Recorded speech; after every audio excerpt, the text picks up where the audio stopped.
We're going to start that over because the camera wasn't going. Hi, I'm Tanesia, and that's Shelby, and we did our project on Gene Piaget.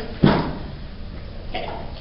He was born in Switzerland on August 9th in 1986, and both of his parents had backgrounds in science. He had an interest in natural sciences from a very young age, especially with mollusks. He received his PhD in 1918 in natural sciences at the University of that N-word at 21 years old. He wrote a paper on Albano Sparrow that is still viewed as a good literary work today.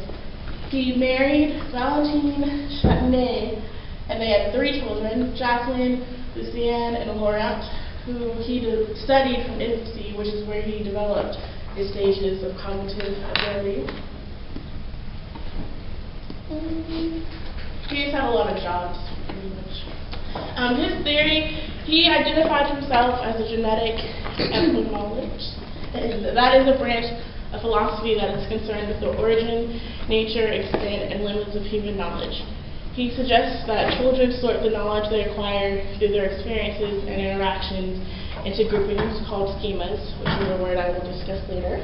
When new information is acquired, it can either be assimilated into existing schemas or accommodated through revising existing schemas or created an entirely new category of information. And what is a schema? A schema is a cognitive framework or a concept that helps organize and interpret information. It can be useful because it allows us to take shortcuts in interpreting information. For example, when a child first finds out what a horse is, she looks at it to figure out why it makes it a horse. Like, it has hair and it has 4 legs, and all of those things fit the characteristics of a horse. So when she sees an animal that also has 4 legs and has hair, she might think of it as a horse until she's corrected to know that it's a cow. So she'll modify her existing schema for a horse, and she'll know it's a cow. Assimilation is when we take new information and experiences and we incorporate them into our existing ideals. This process is somewhat subjective because we tend to modify experiences or information to fit into pre-existing beliefs. So, like, let's say you had a neighbor who had a daughter who's a really sweet girl, but then one day you look outside and the little girl is throwing snowballs at your car. So now you start to think that she's not such a sweet girl, or that she still is a sweet girl, but now she has a side to her that you know is not so sweet. So that's assimilating into your thoughts. That you used to believe she's a sweet girl, but now she has a bad side to her. Okay, so as we've already talked about, or another group did, accommodation is just learning to adapt, take in new information and use that. And our example is like a young child sees 4 legs, that furry 4 legs, and they think it's a dog, but they need to take in that, you know, that could also be a horse, and be able to like accommodate and learn the differences. So Piaget developed the primary theory of cognitive development, and his theory has 4 stages.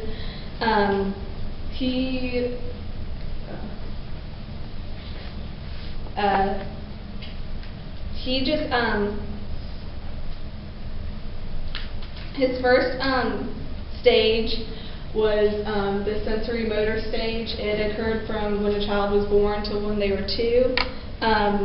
This stage really is just about child learning their senses, using their senses because they can't talk when they're born. A major or a key factor in this stage is object permanence, and that's when a child knows when an object is there even if they can't see it. So this occurs usually when they're like 8 to 12 months. Activities that you can use with children during this stage is like peekaboo, and that goes with object permanence.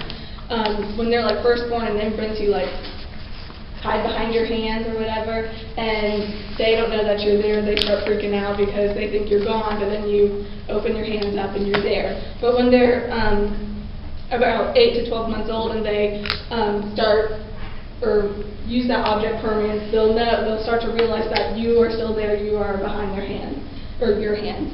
And Another activity is like using squeaky toys, and this will help them understand cause and effect relationships. At first, when they squeak the toy, they'll be freaked out that like it makes noise, but they'll soon realize that if you squeak it, it'll start making noise. The second stage is the pre-operational stage, and this occurs when a child is between 2 and 7. The difference between these two stages is that children no longer have to directly experience something to make sense of it. So they start using their logic to understand things.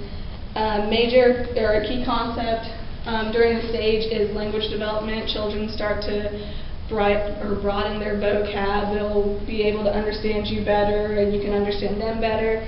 And then another key concept in this is egocentrism, and that's a child's inability to take into account other points of view. So I don't know if any of you have ever tried to argue with a 4 or 5-year-old and they can't get your point of view. It's just not that they are big-headed and they're stubborn.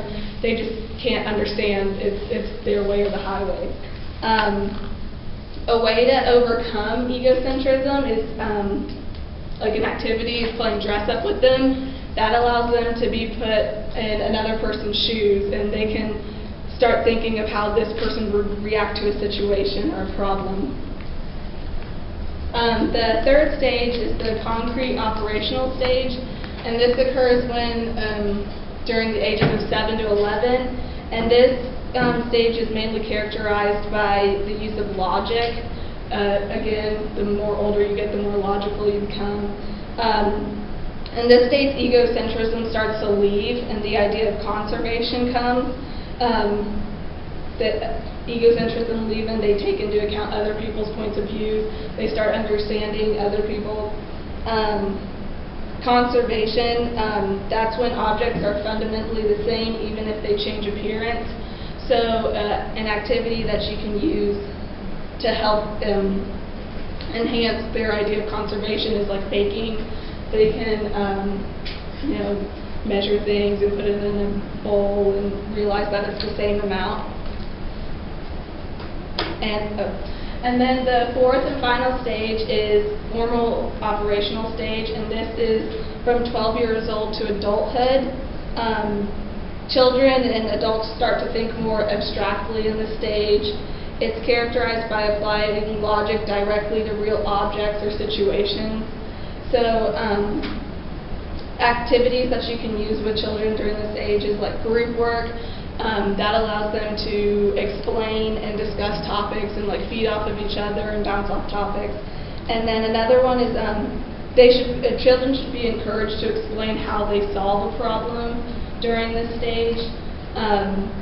Not only does it help a teacher understand where that child's at, how they solved it, but it also can help them enhance or broaden how they explain that topic or found that problem. So Tanesia made a little video. She knew a lot of little kids. And these are some of the main activities that are seen in his theory. But this is a little explanation again of each stage.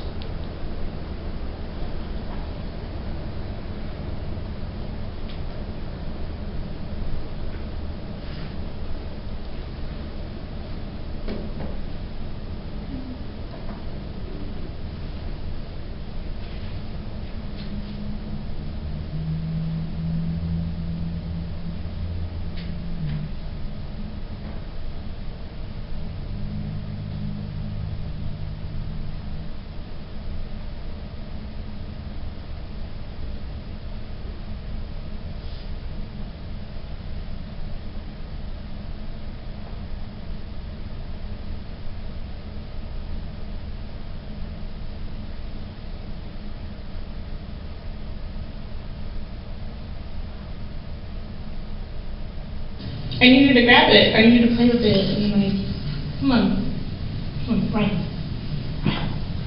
You are so cute. Oh, you're so cute. Here.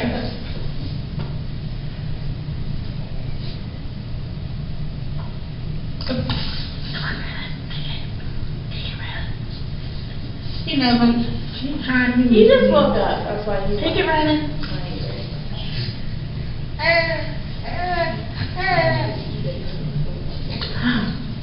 Do you have your toy? Is that your toy? Can I see it? Look. Here's your toy. Where's your toy? Okay, well, that's exactly what he was supposed to do, so thank you. Okay, when they're under a certain age, they don't realize they only see what's directly in front of them. So once you cover the toy, they no longer think it's there because they don't have the cognitive ability yet to realize the toy is under the cover because their brain hasn't developed to that point yet.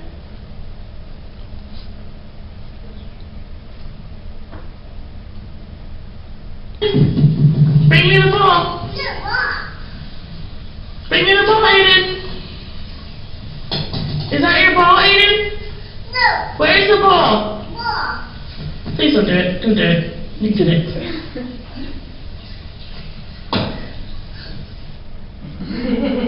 He was supposed to just pick up the cover and leave the ball there, but the point is he still realized that the ball was under the cover because he's at that age. He realizes that I just covered it with the little rag. So even though he picked it up, the ball was still there and he knew it. That's an example of object permanence or permanence.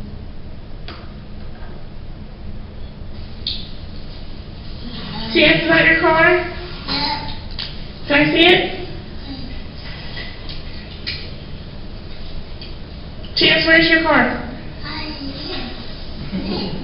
Where is it? Show it to me. Good job! Very good. That's just another example of object permanence. He knew that the car was under the cover.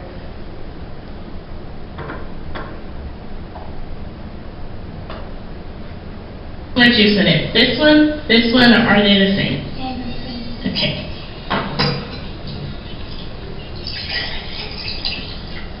Now which cup has more juice in it? Why? It's taller. Okay.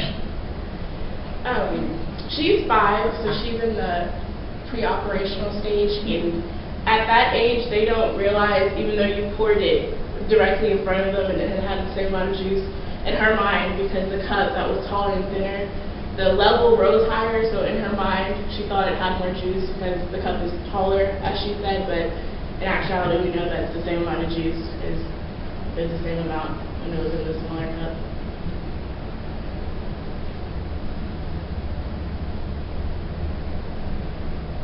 My name is Allison Valdez, and I am 11 years old. Okay, which cup has more juice in it? This one, or are they the same? They're the same. Okay.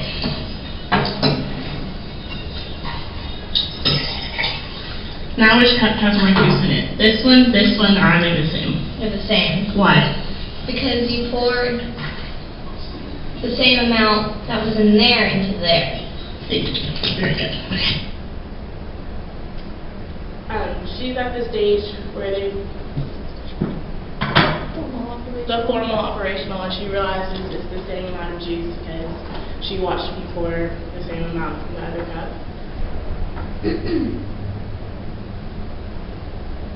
That's 14. Now which cup has more juice in it? This one, or are they the same? The same. Okay.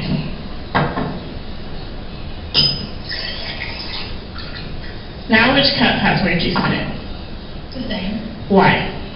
Because you poured the same amount of juice in that twice as it was. Thank you. That's just reiterating that she's at the stage where she realizes it's the same amount of juice, and she's at the concrete operational stage. And the next video is a blooper. These sisters, they kind of just proved the theory wrong because the oldest sister got all of the questions wrong. It's like the theory is basically saying that as you get older, you become more wise, and this one is just kind of proving it backwards because the oldest one got all of them wrong while the younger ones got the questions right.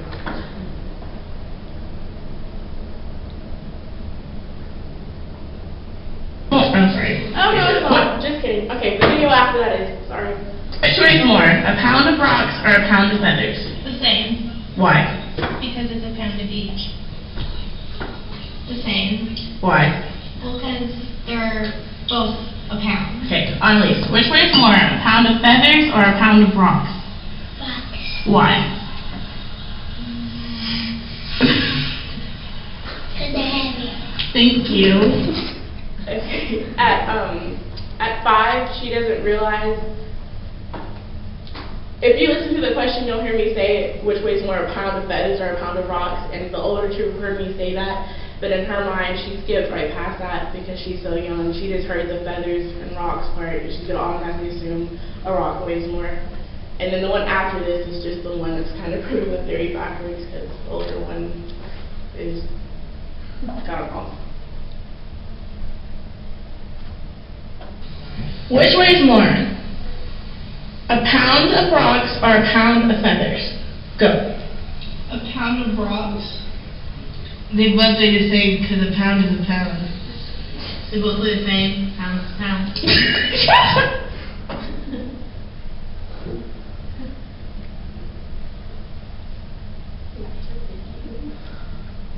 So, his theory, he just pretty much just said that children think differently than adults, and you can't get mad at a little kid if they don't understand you because it's just not in their thought process. They just can't understand it.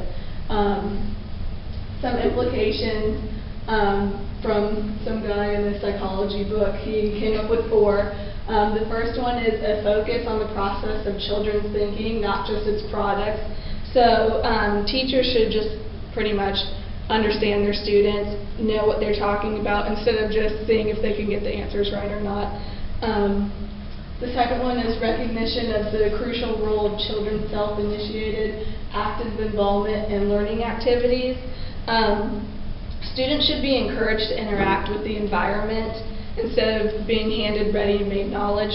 This not only helps them become individual thinkers, but it also helps them to discover themselves and see what their talents are. 3 is a de-emphasis on practices aimed at making children adult-like in their thinking. And again, teachers shouldn't try to speed up the thought process during each stages because children just can't think in a different stage. So, because this could do more harm than good. And the 4th one is acceptance of individual differences in developmental progress. And this just pretty much says that everyone goes through these stages, but again, students have different learning styles and different rates, so that so in order for teachers to go with these different rates, they should organize activities for individual groups or individuals, because students learn at different rates. So that was our project or presentation. We have a game, kind of like Family Feud, but we title it Piaget's Feud. So we gave you the cards. Can I have the pink group go over here and the blue group over here? Wait, blue over here. Pink, blue. Okay.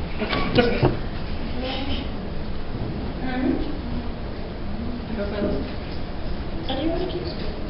Yeah.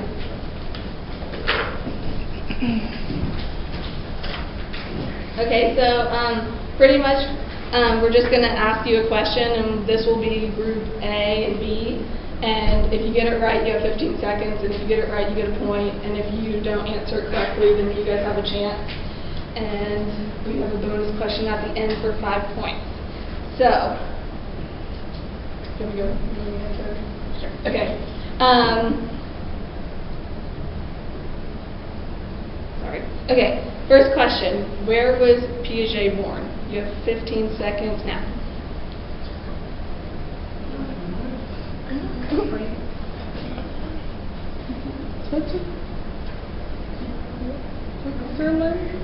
Switzerland. Yeah. Oh, yes. All right. Your group.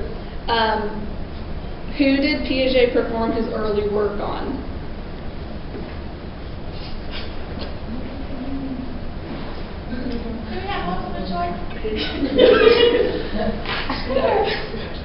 I don't understand sign language.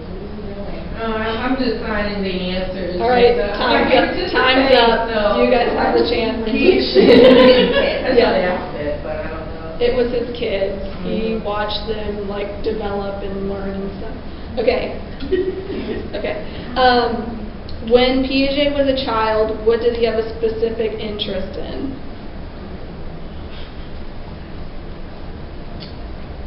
Oh my God, it was first line. Law. Mm-mm. Okay. Psychology. Do you want me to say the question again? Yes. Okay. When Piaget was a child, what did he have a specific interest in?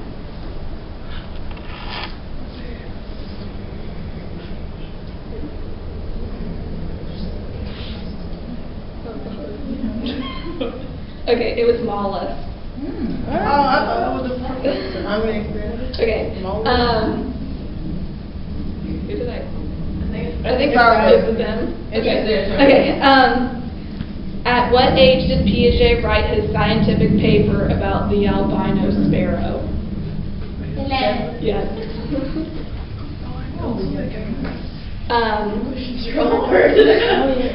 Okay, this is more of a theory.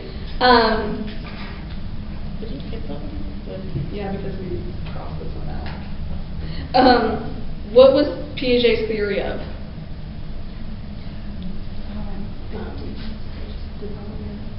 Different stages of development. Different stages of development. There's a C word. It's my turn now. Do you know it? Yes. Say. Say that. Okay. What are the concepts or organized patterns of functioning that adapt and change with mental development?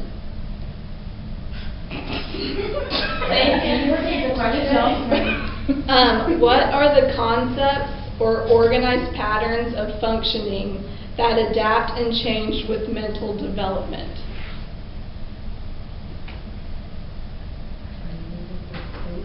Do you want me to help you out? Yes. Or do you guys happen to know what it is? It's their turn. We were trying to I know, I'm get just them to. before I gave you the answer. They try to take our turn, you know. You like looking for the stages. Okay, there's a term and it starts with an S and then Schema. Yeah. Schema.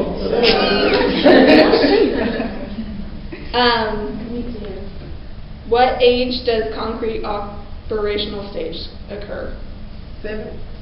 Do you know it? Is it 7 to like 11? Yeah.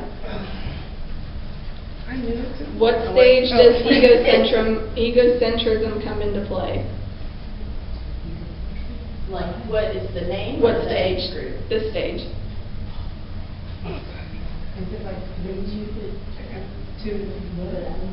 Pre-operation? Yeah. Yes.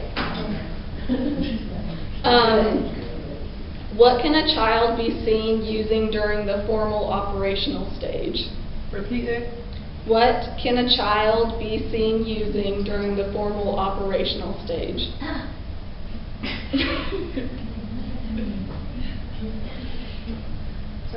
Deductive reasoning. Like an object or concept? Concept. Say, time up. Okay. Yes. Start using their logic to understand things.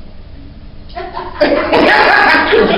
think that was just a crappy question on our part. So Deductive reasoning. it was abstract reasoning. Yes, I I was get close. half a point for Thank that. you. A half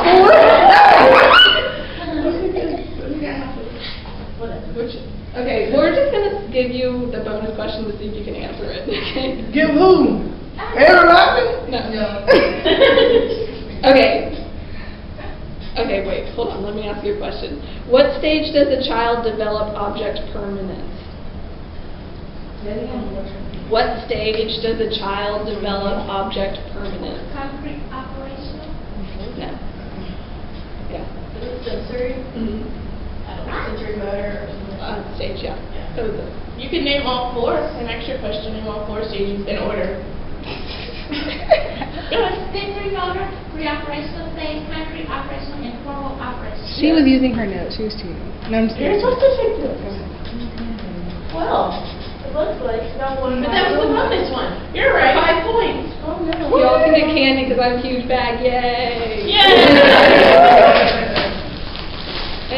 that was our project. You guys had 3 minutes on the clock. Because we don't have a full 45 minutes, I did ask the other group if they wouldn't mind going on next Wednesday, because I just don't feel like, they'll be rushed. Say bye to the camera. You guys did great. What we will Oh, do the thanks. rest of the time period, first, if you just Oh, start sorry. getting everyone a hand.